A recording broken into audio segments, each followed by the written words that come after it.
오늘 함께 읽은 창세기 39장 19절에서 23절 말씀을 가지고 주어진 하루에 최선을 다하는 영성이라는 제목으로 말씀을 전하도록 하겠습니다. 2001년 11월 15일에 발매된 가수 G.O.D의 4집 앨범에는 길이라는 노래가 수록되어 있습니다. 제 또래인 세대에게는 모르면 간첩일 만한 그런 유명한 곡이고요. 또 이후에도 리메이크가 되어서 아마 전 세대가 한두 번 정도는 들어봤을 만한 그런 노래인데, 제가 가사의 일부를 읽어드리도록 하겠습니다. 내가 가는 이 길이 어디로 가는지, 어디로 날 데려가는지, 그곳은 어딘지 알 수 없지만 오늘도 난 걸어가고 있네. 나는 왜 이 길에 서 있나? 이게 정말 나의 길인가? 이 길의 끝에서 내 꿈은 이루어질까? 가사 일부를 읽어드렸는데요. 이 노래를 지은 작사가는 박진영 씨지만, 저는 이 가사를 읽고 있었다 보니까 왠지 박진영 씨도 물론 분명히 정말 작사가지만 요셉이 썼다고 해도 믿을 정도로 이 가사가 참 요셉의 길을 잘 표현해주는 그런 느낌을 많이 받았습니다. 요셉은 창세기 37장 2절에 17세의 소년으로 등장합니다. 그가 17세에 꾼 꿈은 하나님께서 주신 꿈이에요. 요셉이 형들보다, 또 심지어 부모님보다 더 높은 자리에 앉게 되어서 부모님과 또 형제들이 자신에게 절하는 꿈을 꾸었는데요. 이 꿈은 훗날 하나님께서 어떻게 요셉을 사용하실지에 대한 힌트가 되는 것이죠. 그런데 17세에 그 꿈을 꾼 요셉은 그 꿈 자체를 이해할 수 없었습니다.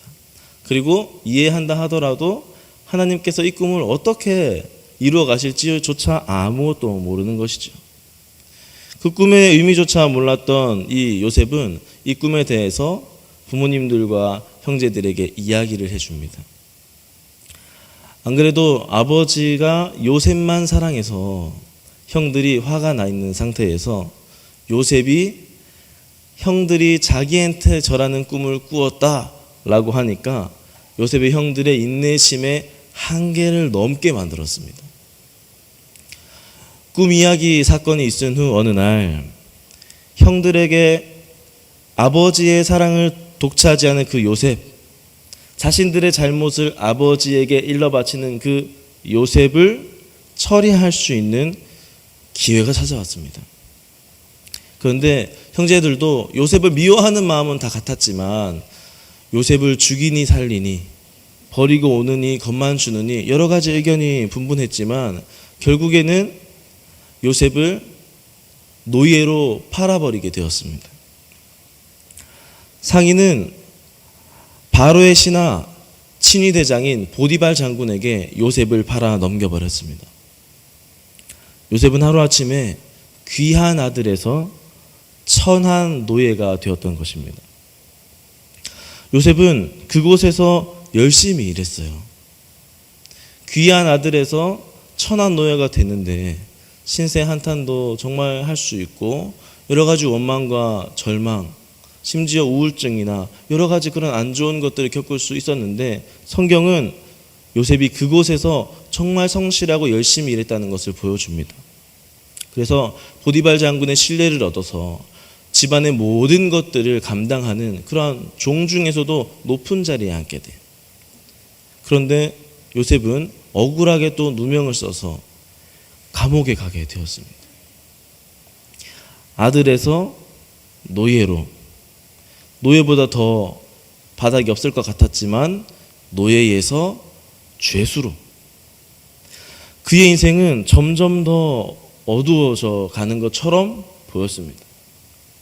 그런데 성경은 겉으로 보이는 노예, 겉으로 보이는 죄수에 초점을 두지 않습니다. 그가 노예가 되어서 힘이 들고 불행했다, 그가 죄수가 되어 감옥에 갇혀서 정말 비참한 세월을 보냈다, 이렇게 말하지 않고 노예가 됐을 때도 하나님께서 함께 하심으로 형통한 자가 되었다. 그리고 그 요셉은 그곳에서 맡겨진 일을 성실하게 행했다. 감옥에 있을 때도 하나님께서 그와 함께 하셨고 간수장이 그에게 모든 것을 맡김으로 그가 또 그 역할을 잘 감당하여서 간수장이 일절 돌보지 않는 그러한 놀라운 은혜가 있었다. 이렇게 기록하고 있다는 것입니다. 성경은 요셉이 아들로서 야곱의 집에서 일할 때나 노예로서 보디발 장군의 집에서 일할 때나 죄수로서 감옥에 일할 때나 나중에 나와서 총리로 높은 자리에서 일할 때나 성경은 요셉의 높고 낮음, 좋고 나쁨 이런 것을 말하기보다는 여호와께서 요셉과 함께 하신다. 요셉이 어떠한 상황에 있든지 맡겨진 일에 성실하게 수행했다. 이것에 초점을 맞추고 있습니다. 즉 어떤 상황에서 일하느냐 중요한 게 아니에요. 어떤 조건에서 일하느냐 그런 것들은 중요한 게 아니라는 것입니다. 어디에 있든지 하나님이 함께 하시는 것, 무슨 일을 하든지 성실하게 일하는 것, 그것이 중요하다는 것입니다. 하나님께서는요, 전능하신 분이에요. 모든 것을 창조하시고 그 창조하신 것을 방치해 놓으신 분이 아니고 다스리시고 인도하시는 분이세요. 온 우주뿐만 아니라 작은 새 한 마리 팔리는 것도 관여하시는 주님께서 하물며 하나님의 자녀인 사람들을 그냥 내버려 두시지 않는다는 것입니다. 하나님께서는 당신의 선하신 뜻에 따라서 한 사람 한 사람을 인도하세요. 우리는 하나님이 인도하신다 그러면 뭔가 내가 잘 풀리는 것, 내가 묶였던 것들이 뭔가 형통해지는 것, 이런 것들을 많이 기대하지만 하나님의 관점에서 볼 때는 우리가 기대하는 것과는 조금 다른 모습을 보게 됩니다. 왜냐하면 하나님은 우리가 더 편한 일, 우리가 더 안전한 일, 그리고 뭔가 세상에서 우리가 더 인정받는 일을 하는 것이 중요한 게 아니고 무슨 일을 하든지 너가 나와 함께하고 있느냐, 무슨 일을 하든지 너희가 사소한 것이라도 죽게 하듯이 일하고 있느냐, 이것이 더 중요하기 때문입니다. 하나님의 이러한 마음은 골로새서 3장 23절에 보면 무슨 일을 하든지 마음을 다하여 죽게 하듯 하고 사람에게 하듯 하지 말라, 이런 말씀이 있어요. 하나님이 우리를 향한 그 뜻, 너희가 열심히 일하면 좋겠는데 그것이 환경에 따라 바뀌는 것이 아니라, 어떠한 위치에 있다고 해서 바뀌는 것이 아니라 어디든지 무슨 일을 하든지 너희가 죽게 하듯이 성실하게 하면 좋겠다. 이 이야기를 요셉의 스토리에서 더욱 자세하게 이야기해 주시는 것 같아요. 요셉은 그렇게 하나님과 함께함으로 성실한 삶을 살았습니다. 근데 그렇게 요셉이 성실한 삶을 살았다고 말할 수 있는 이유는 무엇일까요? 창세기 45장 5절에 보면 요셉의 고백이 나오는데 그 고백 때문에 노예로 팔려갈 때도 요셉의 감정이나 생각이 드러나지 않았고, 감옥에 죄수로 갇혔을 때도 뭔가 이 요셉의 감정 상태가 드러나진 않았지만, 이 성경 구절을 보니 요셉이 이러한 마음으로 그 모든 시간들을 이겨냈었겠구나 하는 힌트를 주는 구절이 있는데요. 제가 45장 5절을 한번 읽어드릴게요. 당신들이 나를 이곳에 팔았다고 해서 근심하지 마소서, 한탄하지 마소서. 하나님이 생명을 구원하시려고 나를 당신들보다 먼저 보내셨나이다. 분명히 형들이 미워해가지고 요셉을 팔았어요. 그런 형들에게 요셉은 형들의 더 위에 있는 하나님의 계획을 이야기를 하는 거죠. 내가 그 10대 청소년기에 하나님께서 내게 꿈을 꾸게 해주셨는데 이제서야 수많은 시간이 지나고 엄청나게 많은 고난을 겪고 난 다음에 만난 그 형들을 보니 하나님이 나를 이렇게 쓰시려고 그 모든 세월들을 겪게 하셨고 그 순간순간마다 나와 함께 하셨으며 내가 그곳에서 형통하게 또 성실하게 일할 수 있도록 하여 주셨구나. 이것을 깨닫게 되는 것이죠. 그래서 그의 인생은 이렇게 정리할 수 있을 것 같아요. 하나님께서 야곱의 집안의 생명을 구원하시기 위하여 나를 사용하셨구나. 그때의 그 꿈이 그냥 지나가는 꿈이 아니라 하나님의 놀라운 계획을 나에게 미리 알려주신 것이었구나. 믿기지 않는 방법과 상상할 수 없는 길로 인도하셨는데 그때 그 시기는 오늘날의 놀라운 일을 하시기 위한 과정이었음을, 내 인생의 양지든 음지든 하나님께서 모두 받으셨음을 깨닫고 감사할 수 있는 그 요셉의 고백이 방금 제가 읽어드린 창세기 45장 5절의 고백이라는 것이죠. 하나님께서 사랑하시는 우리 기쁨의 동산교회 성도 여러분, 요셉의 하나님이 오늘 우리의 하나님이 되신다는 것을 믿으시기 바랍니다. 전능하시고 선하신 하나님께서 우리를 위해 아들도 아낌없이 주시는 그런 사랑을 가지고 우리를 인도해 주세요. 하나님께서 요셉이 노예로 팔려가는 것을, 하나님이 억울하게 감옥에 가는 것을 원하셨던 것은 아니지만 그렇게 흘러가는 곳에서 함께 하심으로 그가 그곳에서 감당할 수 있는 힘들을 주셨다라는 거예요.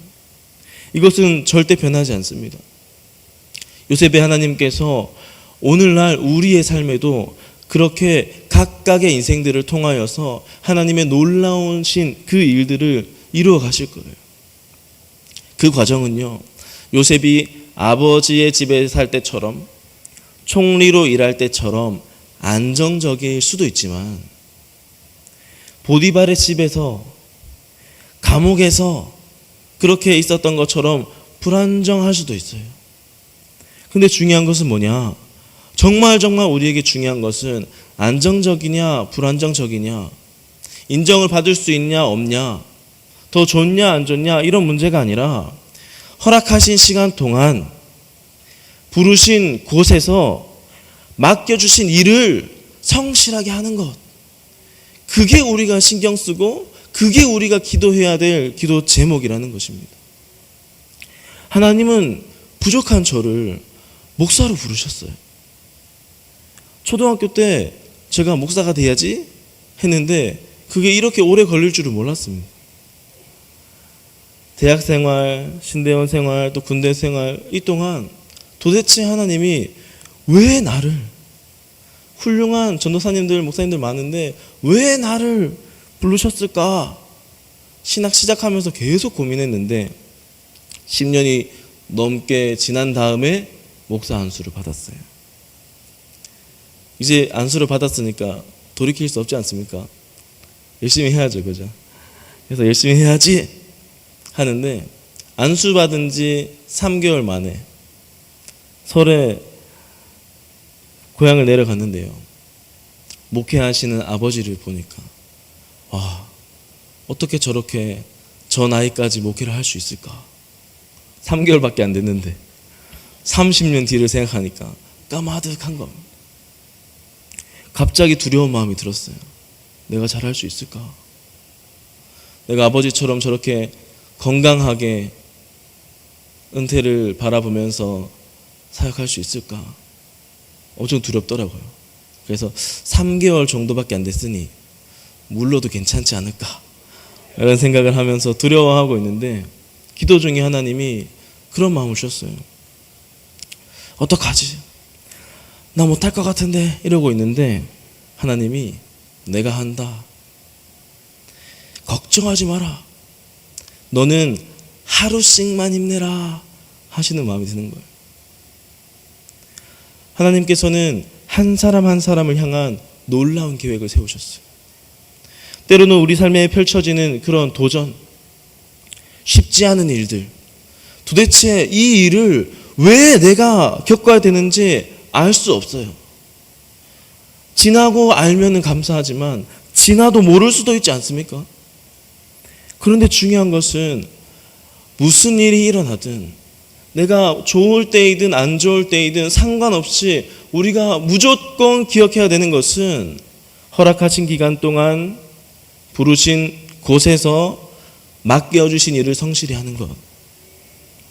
내가 하려고 하는 것이 아니라 내가 한다. 걱정하지 마라. 하루씩 힘내라. 내일 일을 염려하지 말고 오늘 할 거 오늘 고민이 충분하지 않습니까? 여러분, 어디서 일하고 계십니까? 어떤 일을 하고 계세요? 근데 중요한 것은 그곳이 어디든 무슨 일이든 오늘 주신 하나님의 말씀을 기억한다면 그런 거 상관없이 주어진 하루에 최선을 다하는 것이 하나님의 자녀로서 맡겨진 일에 영성을 가지고 하는 것이구나 라는 것을 알 수 있어요. 요셉을 생각하면 꿈, 비전을 이뤄주시고 총리만 생각하기 쉬운데 그 앞에 얼마나 어려운 일들이 많았습니까?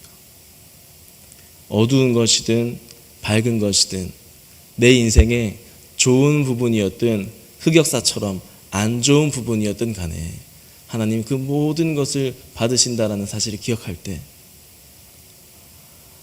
어디에 있든 어떤 일을 하든 누구의 평가든 상관없이 하나님 앞에서 오늘 하루 최선을 다해야겠다. 하루씩 힘내는 영성이 우리에게 꼭 필요한 영성이구나. 하루씩 힘내다 보면 어느새 하나님이 이루신 놀라운 일에 내가 있었음을, 이 부족한 나를 사용하셔서 말도 안 되는 큰 일을 하셨음을 언젠가 깨닫는 날에 크게 영광 돌릴 수 있는 저와 우리 모든 성도님들 되시기를 주님의 이름으로 축복합니다.